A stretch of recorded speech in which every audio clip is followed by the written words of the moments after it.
25 वर्षापूर्वी जर एखादा व्यक्ती बायकोचंच ऐकत असेल, तर त्याला बायकोचा बैल हे उपहासानं, थट्टेनं, चेष्टेनं म्हटलं जायचं.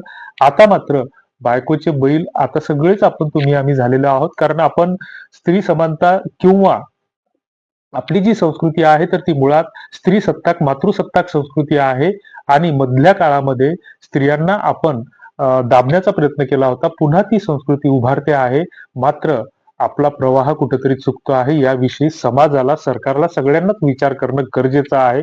कारण पाश्चात्य संस्कृतीच्या अंधानुकरणाखाली जो काही उपद्व्याप सुरू केलेला आहे, तर त्याचा आपल्या संस्कृतीशी, आपल्या परंपरेशी काही संबंध आहे नाही याचा कुठेच विचार करायला तयार नाही आपण.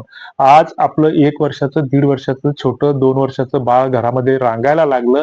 ते 1 वर्षाचं असतं, त्याला काहीही कळत नाही. त्याला स्वतःचं शेंबूड पण पुसता येत नाही. अशा स्थितीमध्ये तो सुद्धा त्याचा आपण वाढदिवस करतो. त्याला काय लग्न विवाह संस्कृती आहे. विवाह संस्कृतीमध्ये अनेक चुकीच्या गोष्टीचे पायंडे आपण रुजवलेले आहेत. हळदीचा धिंगाणा, त्याच्या नावाखाली पुन्हा मेहंदीचा धिंगाणा, मारुतीचं दर्शन घेऊन तुम्हाला आम्हाला नवऱ्या मुलाला लग्नाच्या मांडवात जायचं असतं, तर त्या ठिकाणी आपण डीजे आणि दारू आणली. खाली जे काही चालू आहे, वरातीची प्रथा आपण बंद केलेली आहे. दुसरीकडे प्री वेडिंग शूटिंगचं एक फॅड आलेलं आहे.